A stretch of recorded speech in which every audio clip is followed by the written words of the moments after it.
Hello everyone, and welcome back to something from the world of darkness. Once it loads theirs, of course. Because we're still using the Tramitzi clan symbol as a loading icon, apparently. But how to think about it, we didn't even have Tramitzi or any of this bought in Coteries of New York. But anyway, we're moving on to Shadows of New York once it actually decides to load. Apparently this game's bigger, at least in file size. Like, well, that's a loading screen. That's a thing. But yeah, apparently it's like almost double the file size. Like, give me a second. No, that's not the thing. Folders. Okay, so if I go here to folders.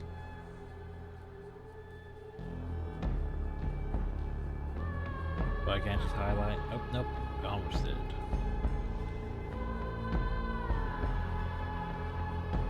I hate my. There we go. The Coteries of New York is 3.3 gigabytes. Okay.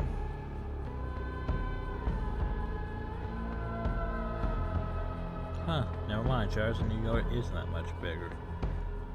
And Star Wars was larger though. I remember that. Weird. Oh well. So, Shadows of New York. Now to change the music apparently. Well, that's good. At least it isn't doing the whole thing like the end of the last Coteries of New York very well. Music was being affected by the master volume and not the music thing.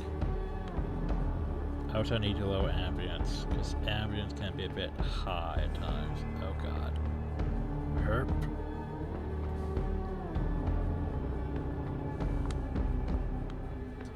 Okay, controls are still the same, we still have a dictionary. And you wonder if we're going to have to go over all the stuff again.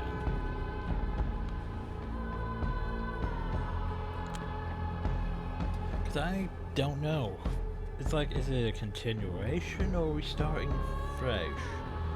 Who knows? Because, well, the ending of the Coteries of New York was basically we were all just part of the whole vampire jihad thing. Well, basically vampires plotting against each other in their immortal game of playing you against other people. We basically were just there to witness everything and set everything in motion. We were just a pawn in the whole game of it. Everything that we thought we were doing for a good cause didn't really matter. Fun times. So anyway, Shadows of New York. Following course the same style as last time. We probably can't, save when we want to and all that fun stuff. Well, this here's different. This here's definitely different. High moon, your thing. And dynamic backgrounds, apparently. Shit, I don't even know where to begin here. Welcome to my castle. Don't expect every day lodger to work here. Well, with the winter sometime after midnight, maybe earlier. Kindred is not this road, you see. It lies far outside of concrete, tangible reality. Try to identify the way people reach it, and I'm convinced it has something to do with the moon. Some say the moon's order can turn them insane. Oh no, we're talking to a mouth for cave-in. Heard the phrase is moonstruck and lunatic. When I see it, moonlight gives them some subliminal wish to reveal their true selves. So, whenever they let the silver radiance guide them out to the gates of this place, they feel different. Once they pass the doorstep, they're ready to act out. The dance of horrors and marvels begins.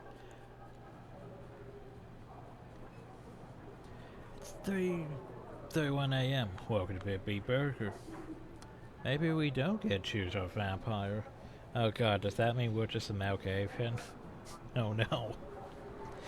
Oh yes, and no no at the same time. Huh.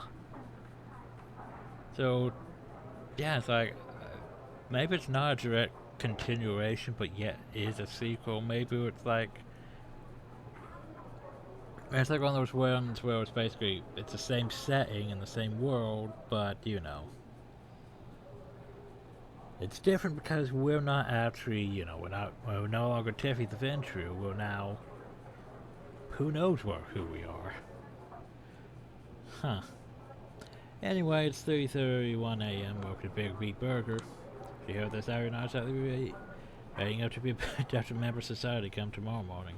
Likely you're praying that the sunrise never comes. Say to return of the night. Gather around, hoping to bask in the afterglow of tonight's victories. Upwind after a frustrating series of failures to simply fight to keep themselves together. Also, by the way, it's nice and purple now, but we have no entries. Because I don't know if we're a vampire yet, I don't know if we're not. There's a lot of speculation and nothing going on yet. Meanwhile, just saying how greatly we reveling in every interaction they have. They have no idea they are only here for my amusement. To them, I'm just a random girl sitting in the corner.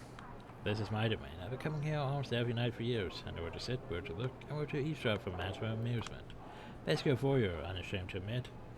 Give me an insight about the human condition I never otherwise have gathered, and more importantly, a necessary skill set to make ends meet as a journalist. Oh god, we're a Malkavian journalist. On my crappy old laptop, patiently waiting for the legion of negative voices in my head to keep too tired to offer useless feedback. I keep my senses peeled to pick up stories around me. Of course, a lot of very good events such as food fights, so nothing to write home about. Such my unfortunate tendency to become collateral damage in someone else's battles. Just I've had to wash my clothes because of Coke, Diet Coke, hot coffee, apple pie, and some sort of improvised honey mustard bomb. Every stand tells a different story. Sometimes it's obviously exhausting, sometimes it's disturbing, sometimes it's dangerous. Not so good as back when I wasn't carrying pepper spray. Still, the size I've taken over the years have made it absolutely worth it. I've got so many stories, I don't know where to begin. Theatrical breakups, impromptu morning parties, unexpected friendships forged in the fires of senseless battle. Late and gorgeous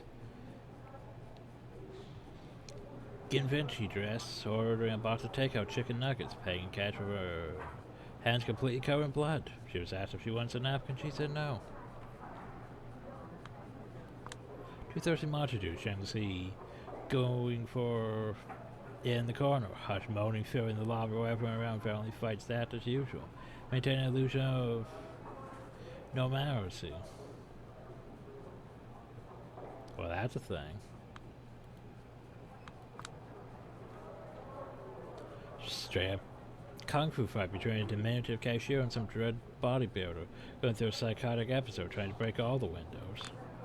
The guy left the joint fully convinced he KO'd himself while the service worker was just standing next to him. Seemed proud of his victory too. Middle-aged hack getting a heart attack.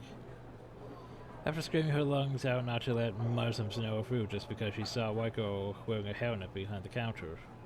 Well, that's a thing.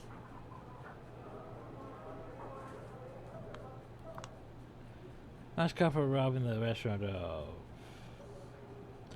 30 hamburgers, forcing the employees to cook at gunpoint.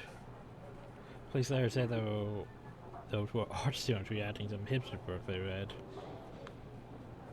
Last couple robbing the restaurant of 30 hamburgers. This is life. This is humanity at its worst and best. This is the noise that serves the foundation of my creativity. This is so much that keeps me going. This is... So what's her face from the intro screen? Apparently Julia. Wait, is she the same Julia as...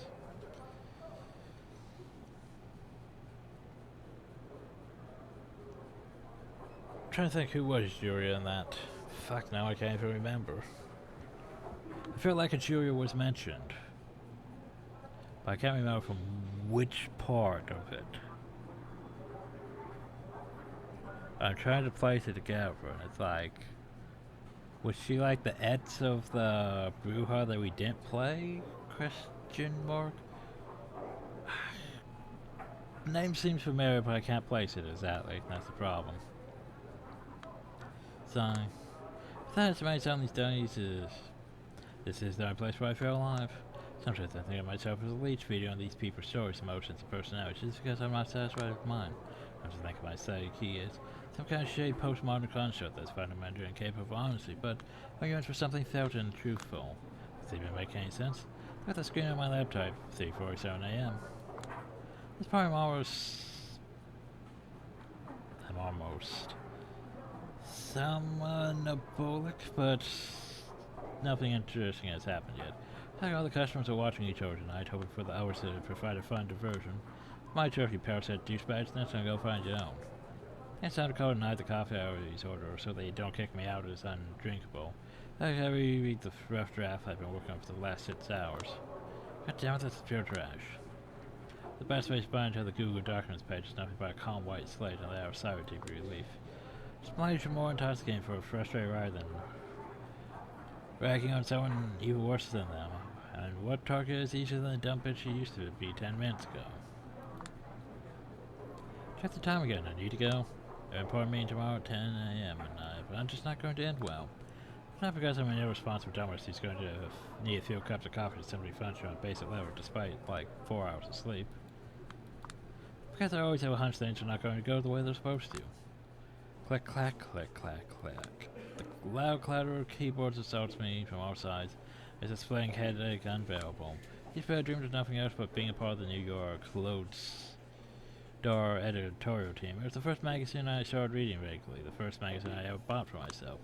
Now simply having the word Lodestar enough to ruin my mood. Never mind seeing all these old farts phoning in more reactionary opinion columns and Wikipedia-level analysis of current events. Click, clack, click, clack. They used to destroy and rebuild my entire worldview every month. They shaped my thinking about politics, art, journalism. They even pointed me toward my favorite cigarette brand, for God's sake. And some town people started leaving for greener pastures. Some got too wrapped up in their own neuroses. Some became complacent. Others committed the sin of allowing themselves to grow older. Fresh weather was deemed unnecessary. Even though young freelancers kept being bled dry. These days, whenever someone from outside Lodestar talks about Lodestar, that's a few idealistic contributors willing to accept meager pay while putting in serious work. Dumbasses. More than that, the magazine specialized in publishing paragraphs of provocative ideas. I heard someone else a few years prior wrapped in an aesthetic that hasn't been cutting edge for a decade. One of the readership is in freefall, but even though the ship is sinking, the old guard won't let it go down without a fight. As in, if anyone from the outside attempts to board the vessel in hopes it fits in its course or its hose, they're strictly taken care of. I should know. Been there, done that. Sounds the only full-time staff member who doesn't make me regularly attempt to cringe my face off with his writing. Oh God, we have a Brian. Who's coughing? Oh God. In this day and age, that's bad. His Lodestar's editor-in-chief, Brian. Nyeh. Okay. How am I supposed to read that last name? In-tree. Nyeh. Nyeh. The man's sitting in front of me right now. Of course, he only has time for editorials. These days, a drop in the sea of needs. Managerial duties hit him hard.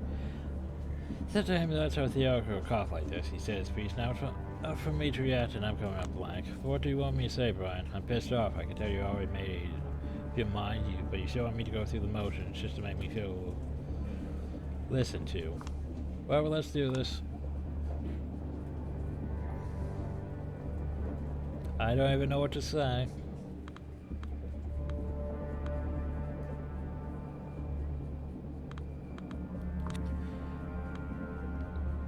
I don't even have to say this loud, but you're essentially coming up for a sexual harasser, Brian.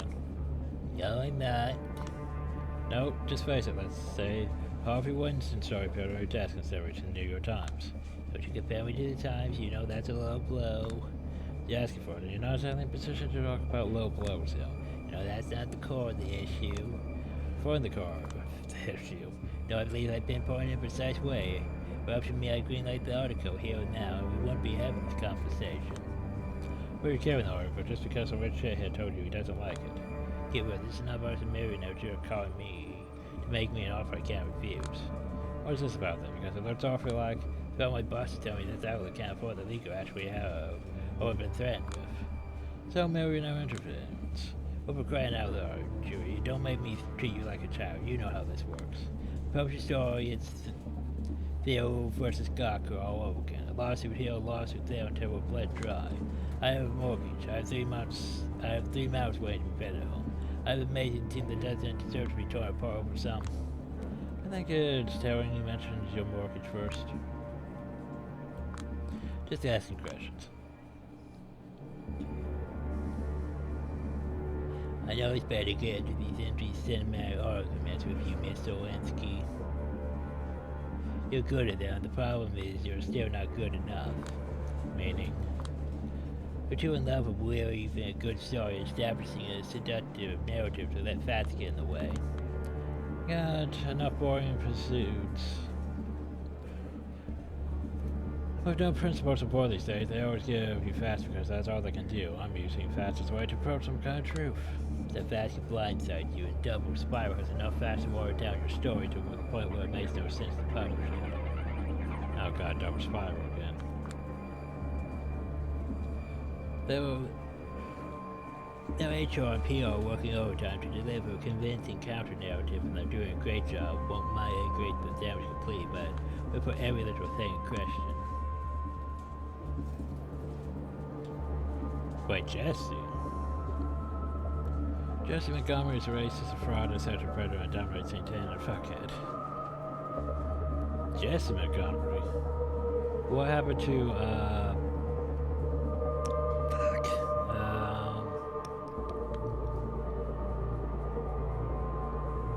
how have I forgotten names already?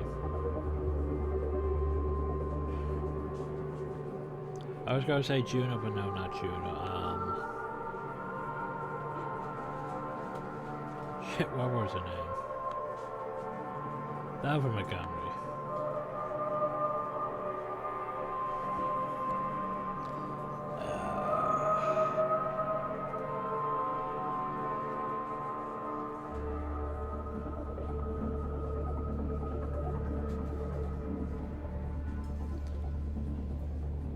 The problem is I don't know which video of mine it would be listed in.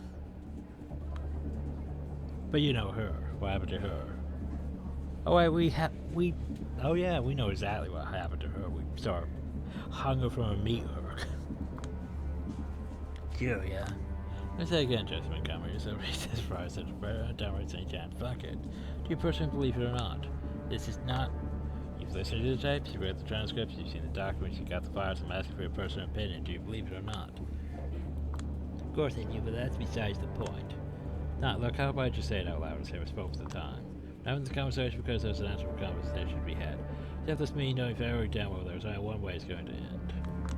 You got a mortgage and 3 mouths to feed. You prioritize the well-being of your dread surroundings or some nebulous concept of greater good. I get it, I really do. Yeah, for some reason it seems like you're only prolonging this conversation and rationalizing your decision so that I forgive you? Officially exonerate you?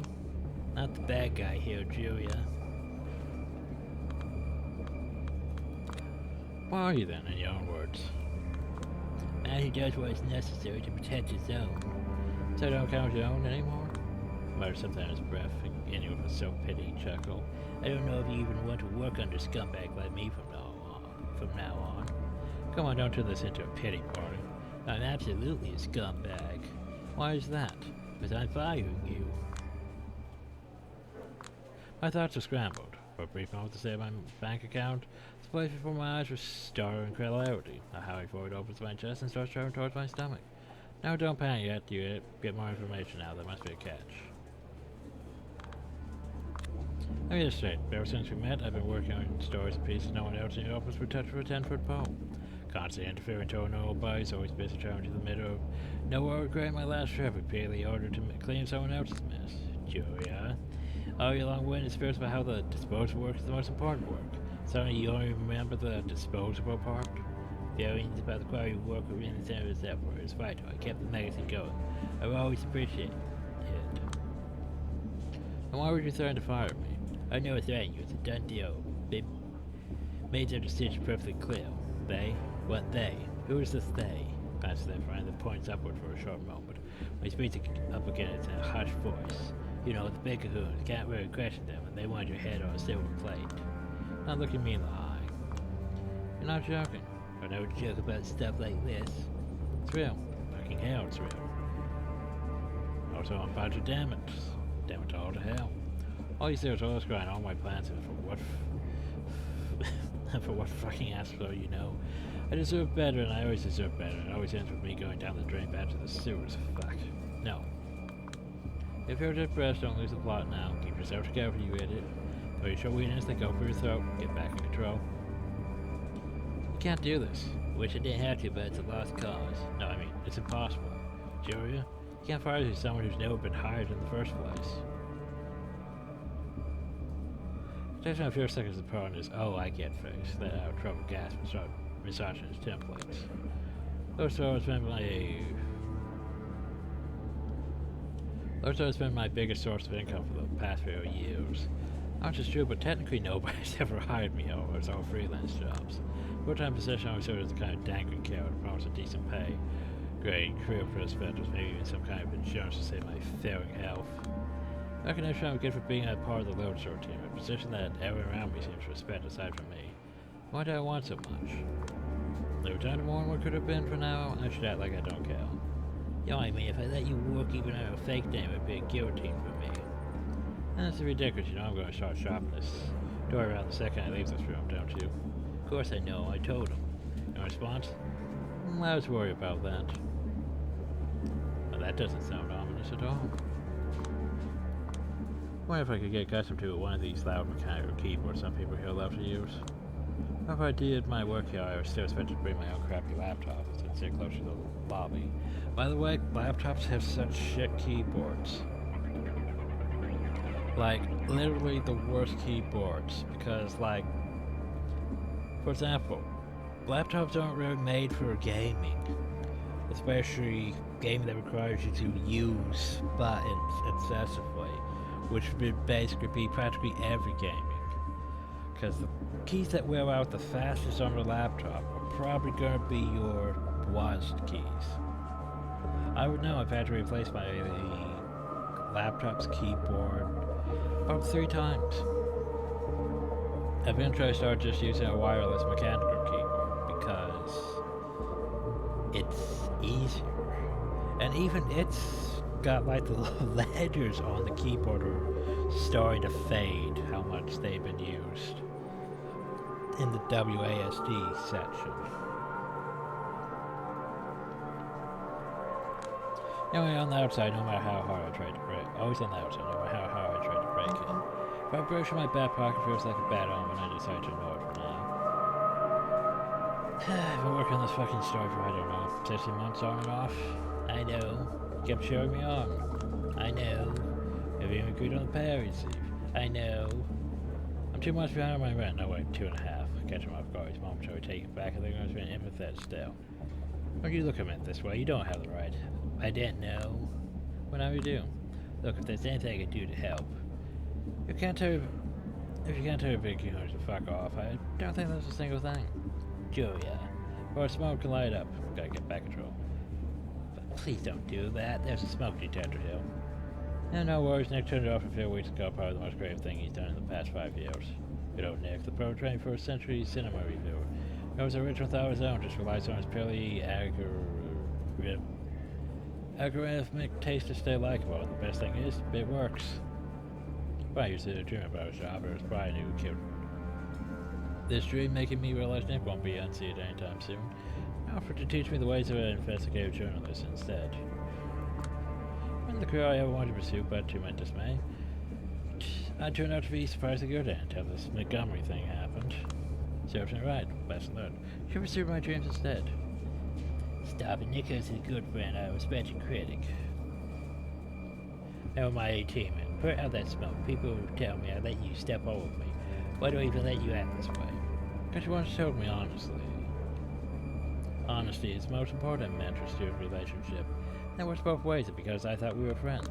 I just slip and stare sideways to avoid my eyes. Then the date bosses aren't friends. Must be a terrible mentor if I didn't even teach you that.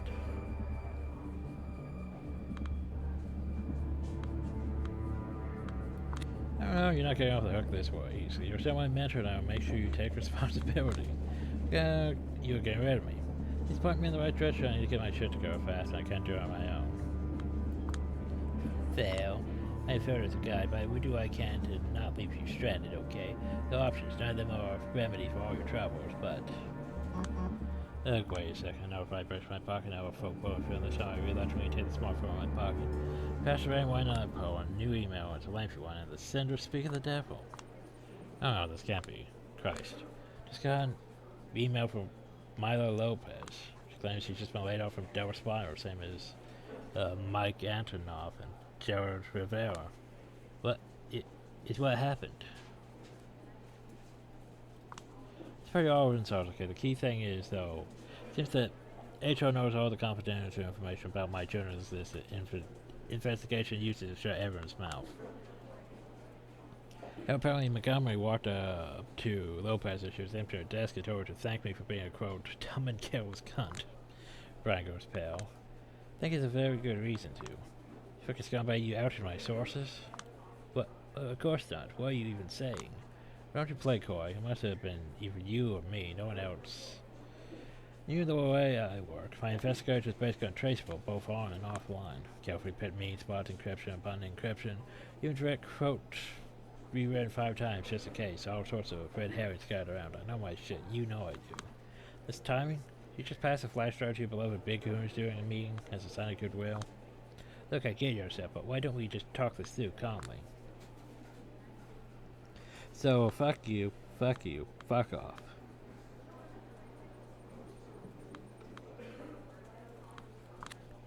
Fairy takes away when I'm just along for the ride. I can't do anything about it. A strange way of realizing you're just passing by in your own body for a slippery. Let's just see it all unfold. Calmly? Fuck you, Brian. Julia. I'm paranoid for months and months, acting like everyone I didn't know was an assassin or a corporate spy. I haven't messed up, not in a way that would implicate all of them. You thought you could get away with this? I haven't done anything improper. Don't push the blame on me. So what you're claiming is my fault because you were never the guilty one? It's always the boss of the county, the obligations you have, but now me? You're being silly. Quit with this martyr bullshit. Calm down, I have to. You're more shithead. You motherfucking calm down for God's sake. And so it goes. I yell out loud words I want to say for a long time, but held back. I fling a lot of insults I've been trying for years, hoping I never use them. I break a few things. Times for a split second I see pity in someone's eyes. It's gonna haunt me for a long time, but in the heat moment, I don't care. These people know this company has nothing left to offer me. So at least let me take the catharsis. In the end, the scary guards just got me out of the building, and that's the end of my journalistic career. Just felt like my road was crumbled into nothing. When you have better Reggie like Jesus, if I were you, I would have broken down to a sobbing mess. I'd love to find my subway, far too proud to cry in public even now, and stupid, but I feel like someone out there keeps destroying everything I hold dear just to see my reaction. Like was a prank show and someone was waiting to record me crying. So sure, Spy, I'm doing my best not to cry. Fuck you, whoever and wherever you are. That's the most true Sawinski thing I've heard. Spy is the greatest motivator, huh? I'm very particularly motivated to do anything right now, to be honest. I just want to stay in my bed and my shit. Hey, landlord calls the cops to forcefully event me. I'm surprised shit, and I know that way of a life decides to fuck you over. It's always one thing after another. This is too much. Oh, so we haven't even gotten into the vampire stuff. We're just, you know. Oh, but apparently we're still in 2019 now. Not just too much. Let's recap this last week of June 2019. Get down my job, but not that I've ever been hired, so let's just say my mentor broke every fake promise he ever made to me. Then I've been working on for a year and a half, we went down the toilet. It's all useless. I have to protect my services properly, and now they'll keep trying to reach me through every possible channel to threaten me and just yell at me. And they have every right to react like that. All my sidekicks were shut down, nobody's replying by email, someone's been dragging my name through the mud, behind the scenes that worked. I have no idea who's sending these shit messages around. I've been asking, but don't worry about it. I'm not gonna sound but I don't want you to get canceled by some mean-spirited delusional. I said, don't worry about it. Then I read a message from my landlord. The message previous was stressful enough. Call came from Chicago. Apparently Dad has bladder cancer. Mom is in hysterics. She'd go crazy if she heard about my situation, so I have to pretend everything is okay whenever she calls.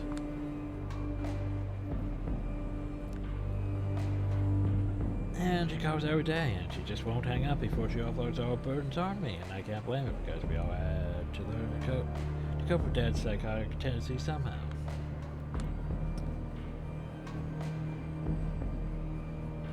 I was robbed all my documents and what little money I had gone. Don't even know when or where it happened. It's driving me crazy because I'm always extremely worried of pickpockets.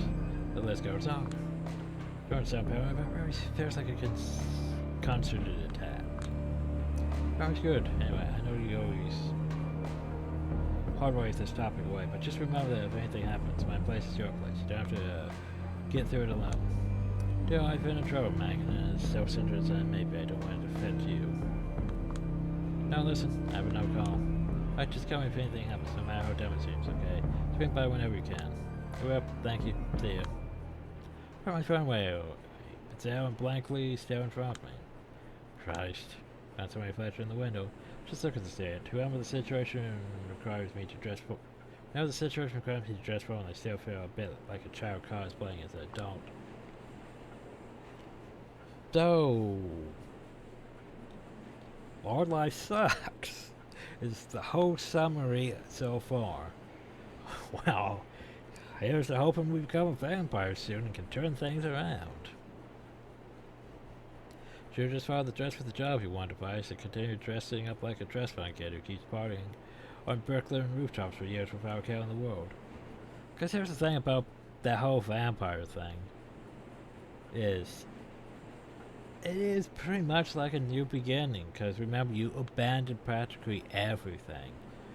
You abandon everyone you know. You abandon it. It's one of those things that probably wouldn't work that well in like a small town or any of that, but in these big cities where you can basically just disappear from off the grid and blend in and change scenery and all that. Yeah, but in like a small town, it wouldn't really work that way, because if everyone knows who you are, how do you disappear completely? Unless you probably have to switch towns. Maybe even a state or two. But anyway, after a while I realized the car's empty and naturally so I started feeling uneasy, but someone enters my peripheral vision. The fuck are you? What is up with that? That's the last thing I consciously registered. World is arms, am I can't you? Hey, at least it's no longer as loud when it triggers this sequence. I get to a mouth of the subway standing in a back alley I don't recognize, and it's very dark. My eyes start adjusting and I try to figure out what happened. There's a gun in my hand. A faint silhouette at my feet is not moving. Somebody stands in front of me covered in shadows. I can't fully make out her face, but she's staring at me with physical intent. She speaks with voices raspy and androgynous, her tone hateful and mocking. Aren't you a nasty one? What is going on? Who are you? Don't play coy. My mind goes blank. I look at the ground. There's a body riddled with bulldogs. I recognize who it was. The corpse belongs to Mike Antonoff, one of the double spiral whistleblowers, my source. He was just starting to get back at me a few hours ago. Before I gain fury with a tiny bit of compassion, I feel a temporary realization. They will think I'm guilty. My God, am I guilty? How is this real? You're done something to me, haven't you? Back in the subway, that was you, wasn't it? Man's bleeding your feet and you're turning this around on me somehow? Yeah, no shit. I haven't done anything to him. Yeah, don't play coy. You knew him, he was mad at you. You started telling him sob stories about the situation. So having done it, you got mad, things escalated, he died. This isn't true, it's plausible, but that doesn't make it true, does it? It's just a nightmare. It doesn't even make sense. It must be a bad dream. And if it isn't the person in front of me, he must be responsible. The same voice in my head screaming that it's her world, that I'm just living in it. What the fuck have you done to me? Nothing yet. I'll do what I can to get you locked up for life. This is a murder in the first degree with special circumstances. Her detached voice and nonsensical tone only reassures me this can't be real. I refuse to believe it is. Before I even manage to think this through, I point the gun at her.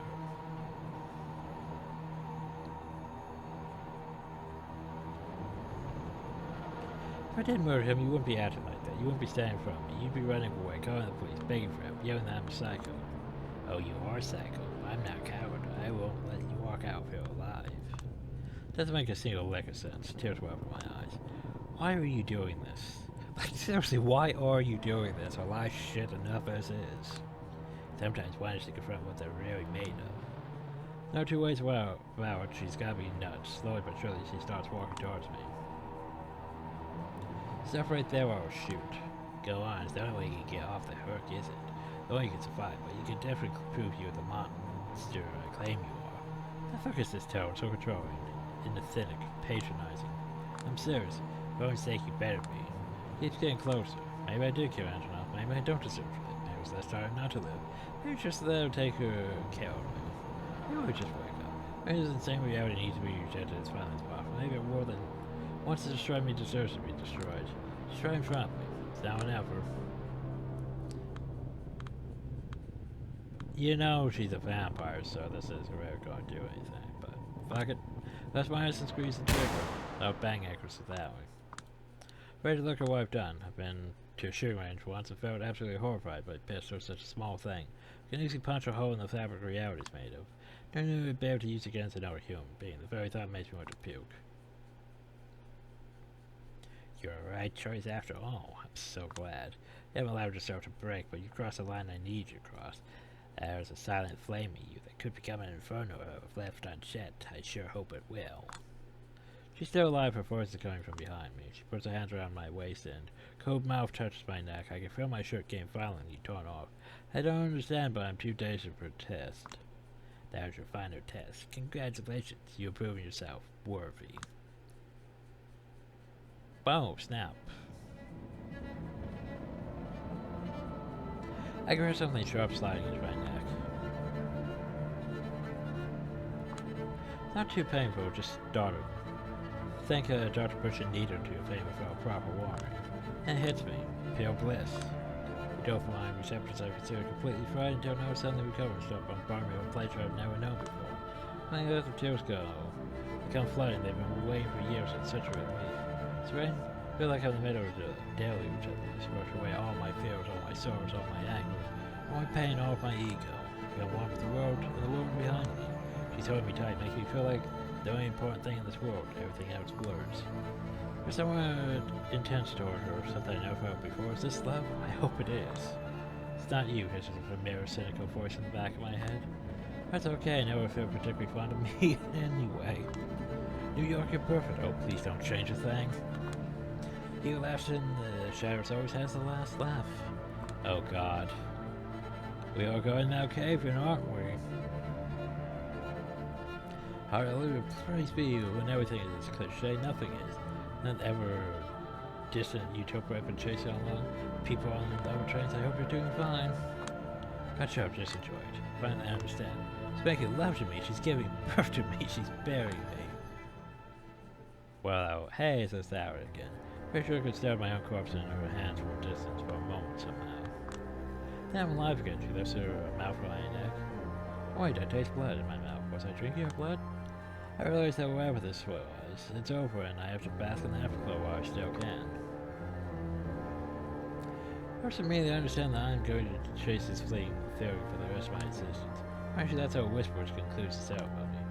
No matter what happens next, don't forget, you are a monster. But you are lucky enough to be born into a war monster, so don't you ever mourn the fact. Embrace it. Apparently that's our intro screen. Also, once again, I was wondering if we're going to have the night thing. Part of me wants to end the video, yeah.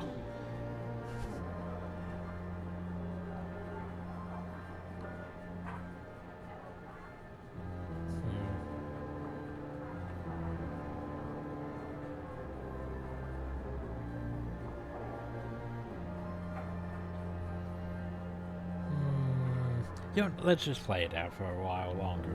Once again, I find myself at Big Beat Burger. Familiar surroundings, faces I recognize, move same as ever was. So I process an entirely different way. Now it frustrates me now. More precisely, makes me frustrated myself. Like I'm clinging to the remnants of a cocoon I felt grown. Ugh. Oh, we look about the same. Maybe a bit more angry now. Several of these cigarettes, I don't need them anymore, so why do I keep holding onto them? Fucking hell, it's like I refuse to accept that I'm something better than I used to be. A vampire. By the way, everything's just gonna drop in now. Embrace how a vampire turns their human prey into a fellow vampire for whatever reason. I'm not saying the details are a bit more gruesome than whatever romanticized images Hollywood has shown down everyone's throat over the years, unless you think the total assassination followed by the placement of you of a fighter body by someone else's. Sounds romantic. Oh great, so we have her. So we basically have her talk about her dictionary version of things. Well, that's interesting. Can be a term of fellowship among vampires that been coined after an anarch uprising or some sort. The camera doesn't talk about that much. Sire, what makes you bloodsucker? Vampire's name for parent. Mine was Karine. Child, what Sire calls his or her vampire progeny when they've been naughty, sort of like when Sasha's mom calls the kid by their first name. What tends to be the go-to when somebody feels like they're out of arguments and needs to make their seniority known. Plum from his childhood. Well, this is interesting. So just 2 minutes ago, I met out and she embraced me, which I mean turned me into a kindred. She calls herself my sire, me your child. Last night she taught me the basics of survival, drinking blood, manipulating humans, bending steel, controlling shadows. Ooh, we can bend steel and control shadows. Well, that's interesting. Wait, what the fuck are we if we can control shadows? Are we in La Sombra? Are we fucking La Sombra? Might be a La Sombra, if we can control shadows. And son of a bitch. Okay, now where was I? Something about bending steel and controlling shadows. Yeah, because we haven't really specified our clan yet. Manipulating humans, bending steel, controlling shadows. Give me a second.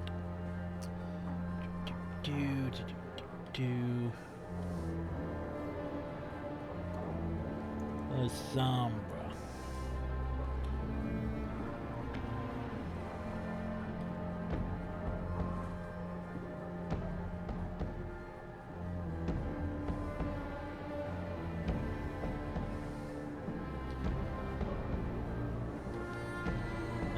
Well, that was white sample, but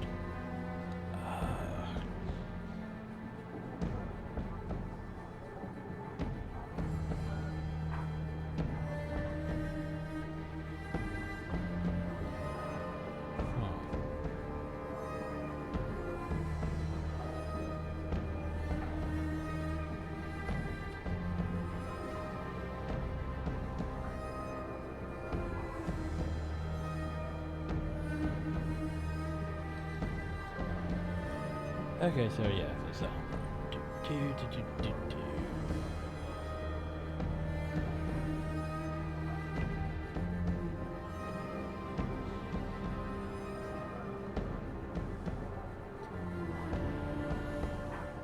I was hoping for unless it's our discipline.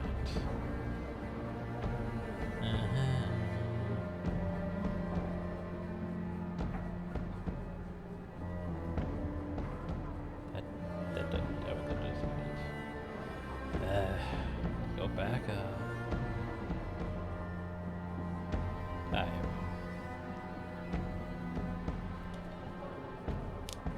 we go. Okay, so here's the thing.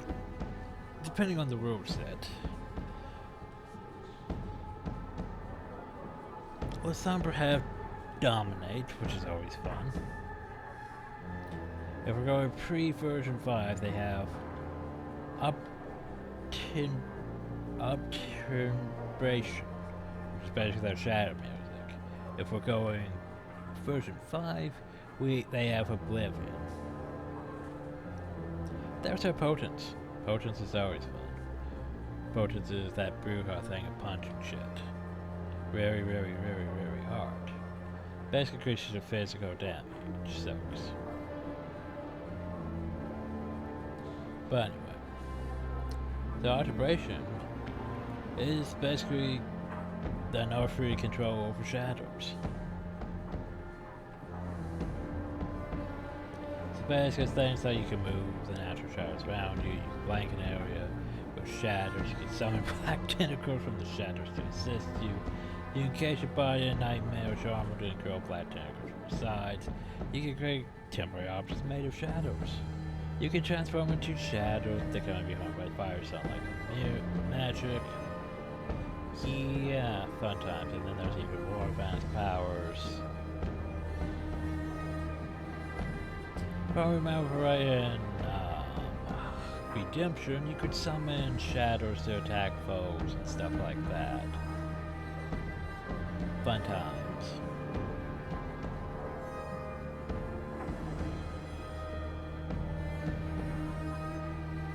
By the way, what the hell is Oblivion? What's this 5th generation? This 5th edition bullshit. Let's see, Oblivion's edition allows us to use to draw something wholly unnatural, calling for supernatural darkness. So it's sort of like that, but it's... Well, let's see. Vampires conceal the presence of shadows.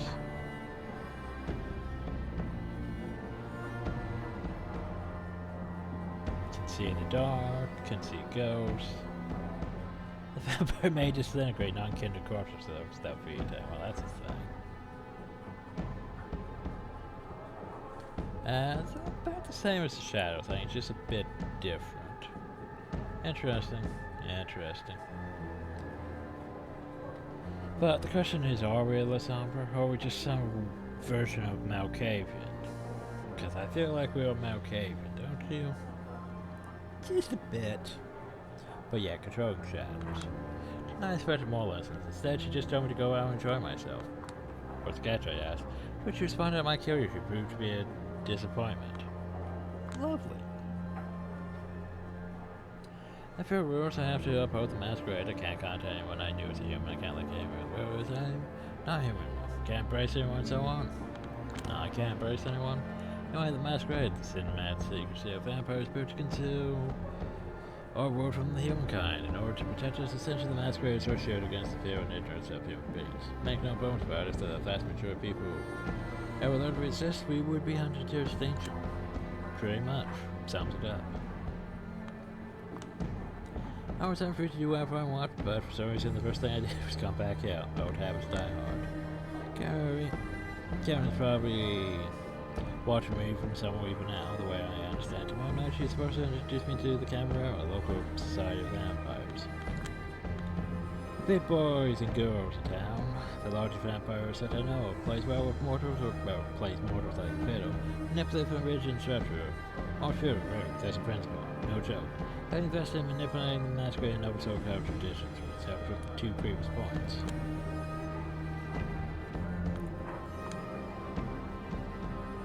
Turns out they're the ones who have been systematically ruining my life lately, all for some secret variation that I barely passed. Just managing the reach they have makes me dizzy. When I destroyed the old me that I barely cared about, Kevin rebuilt me a new on one hand to test that I have some scars that take some time to heal. On the other hand, maybe I should just be grateful. Snapped out my thoughts by a sudden scream. Some douchebag giving about his french fries not being salty enough. Well, that's a thing. And it's my cue to leave permanently. Goodbye, BBB. Hope I never see you again. Just for great things, you see. Oh fuck, what the hell is this?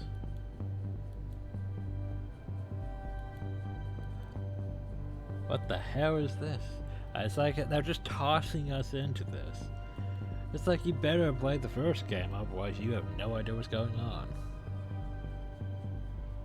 So the rest goes right from this Tinder dismount was like, evolution won't be intellectual or purposes or nourishment. Time to swing a little more on the devil's dance floor, the club beckons. Me here boring an unfortunate victim, I probably shouldn't interfere, but what better chance could I find to test what I become? So we could go beat up someone, we could go to the club, or we could go nom someone from Tinder. Okay? You know what? Fuck it, I'm in the video here. It's one of those situations where basically it's very much a sequel. Like, they expected you to learn everything about how the visual novel works, how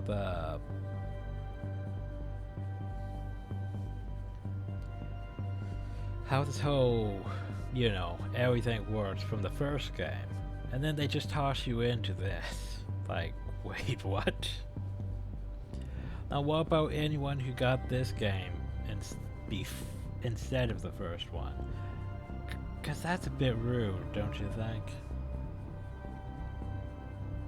It's definitely a bit rude. I've known a few games that have done this. I can't think of that many off the top of my head. I was going to say Mass Effect, but no, Mass Effect 2 does give you that tutorial section. Well, technically, 2 tutorial sections, practically. Just to make sure you're comfortable with how they changed all the controls and everything. This really feels like they got rid of most of the hand-holding in the first one and just tossed you into this, like, hey, you're a vampire, here's all this explained. But you didn't really explain what my clan is. Also, I do like the purple tint to everything. It's a nice touch.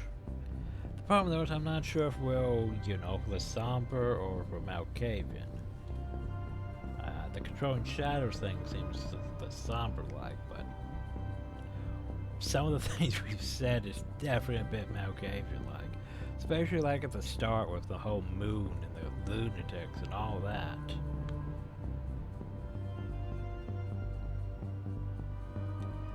But yeah, weird. The question though is, when exactly is this taking place exactly compared to, the first one? And who knows, well, supposedly we're going to meet the Camarilla soon, which means, there's that. Maybe still Prince Panhard's still in charge and all that, because, we didn't really get rid of her. More so, we found out about her and Callahan's relationship and all that, and we sort of wrote it off. Like, it's a thing that exists, but Thomas showed up and was like, hey, nice game you're playing, but here's how Fate's gonna be. You like how Fate's gonna be, right? So here's how Fate's gonna be. By the way, you should totally join me. And credits. You like credits, right? So I'm not sure of how any of that's gonna play into this, but anyway, we can make a choice already.